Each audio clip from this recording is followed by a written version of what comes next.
Hello, I wanted to take a moment to pop in and talk about surviving a home retreat with the whole family. So, I did a little bit of checking in last week with some of my clients, and it was really obvious that for the empty nester or the should be empty nester, the whole flock has come home. So, I wanted to give some advice, some coaches tips on how to survive this home retreat with the whole family, because they're all here, and you guys might be getting on each other's nerves. So, hey, Melody. Number one, I want you to stop old patterns. It's really tempting to slip into old patterns, such as you cooking all the meals, you making all the meals, you cleaning up the kitchen, you're cleaning up the house, you're washing all the laundry, you're making all the special treats and the brownies, and you're going to the grocery store because, good Lord, these people eat like horses. And so we just need to stop. Stop that. Hammer time. I want you to stop picking up after everybody. Stop doing the laundry. Stop doing all the cooking. Stop doing all the cleaning. This is an opportunity for moms to start asking for help. And I want you to get really comfortable with it being, halfway to perfect. As moms, we're not all that great at asking other people for help, mainly because we don't like how they do it or we haven't taught them how to do it. I had a client once who said, Jennifer, can't you just keep coming back and picking up my kids' toys? I said, no. No, they can do that. They're children. They can pick up their own toys. And she said, but they're not very good at it. I said, yeah, I bet. You have to teach them how. And she said, well, I don't have time for that. I was like, that's called parenting.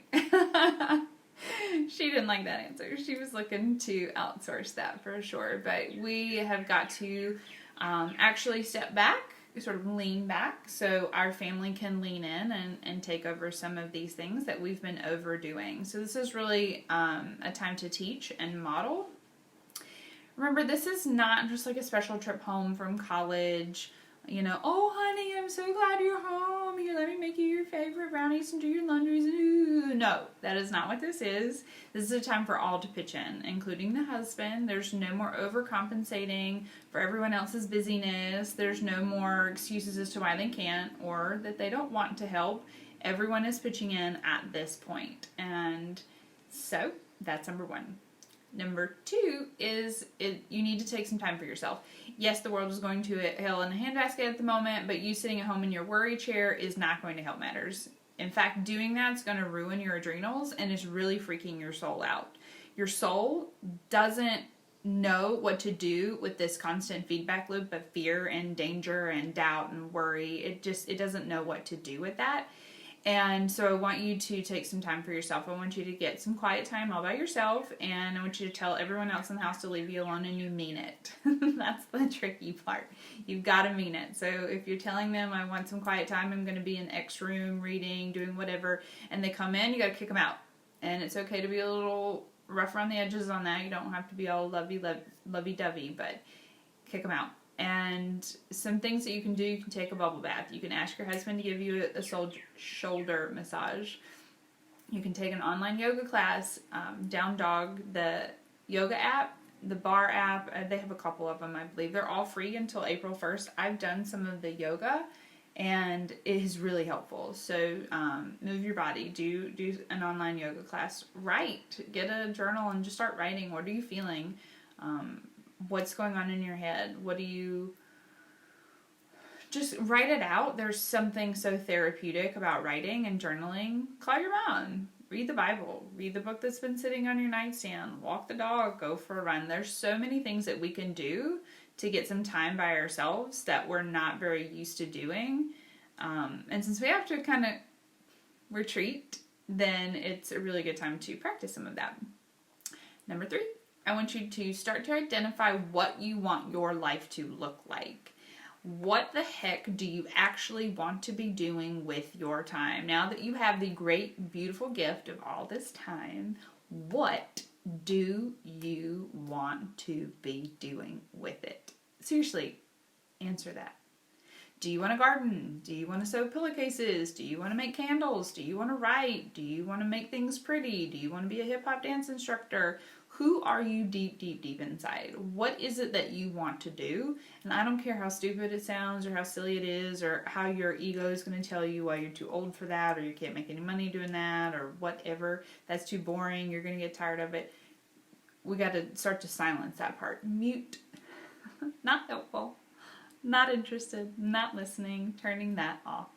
And I want you to really go deep and think about who you were when you were a teenager or who you were when you were a little kid. What are some things that you've always liked doing?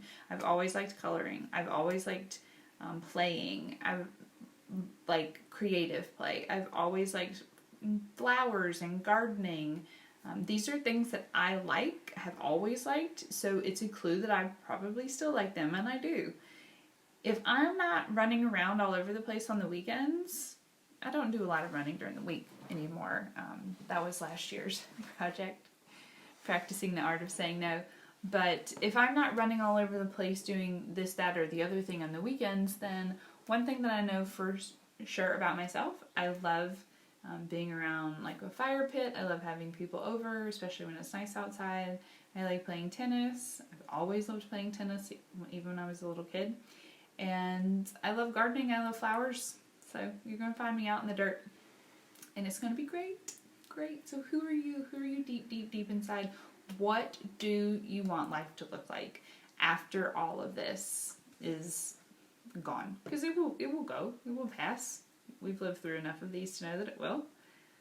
Number 4. Now that we know what you want life to look like, it's time that we reverse engineer and we design your ideal week. So life is built out of days and weeks spent. What do you want to be doing each week? How do you want to feel each week? What are you not interested in picking back up when the pause button is released? Because it will be released. What are you not going to be doing anymore? What is it that you want to be doing each week? How do you want to feel now that, like I said, we reverse engineered? So you know where you want to go. Let's design the ideal week. How are you going to get there? Number 5. Of course, I can't leave this how to survive a home retreat without a tip on organizing. But this isn't going to be what you think it is. I want you to organize memories. There's nothing better that lifts spirits and moods than to look back at old photos. And since everybody's home, I want you to pull all the pictures out and I want you to get to the organizing. Make a big old mess. Do so much laughing and talking and reminiscing. You can always do the actual organizing later. You don't really have to be so worried about it being messy or not knowing the how to organize. That's not really the point. Sort of hook them in with the activity, but let the fun take over. It would be really cool if you wanted to organize your papers or your garage or under your kitchen sink, but truth be told, that's just really going to drag you down. I know because I organized my home office yesterday and it was totally a killjoy. So don't do that. Keep your mood lifted rather than dragged down. So when it comes to organizing, I actually don't think that this is the right time to go through unless like that is just your jam and there's something that you've been itching to get to. I don't recommend going and doing a massive purge right now. Just focus on the organizing the things that mean and matter a lot to you, and our memories are our greatest asset. So I'm sending you so much love from my heart, my home to yours, and all of these tips are on my website. That's jenniferburnham.com, and it's under the blog tab. So just, I think, does it say blog? Yeah, it says blog. So it's under the blog tab if you want to go, and I'll upload this video there as well. But I hope you're having a really beautiful Monday, and let me know if there's anything that I didn't cover that you're interested in. I'll talk to you later. Bye.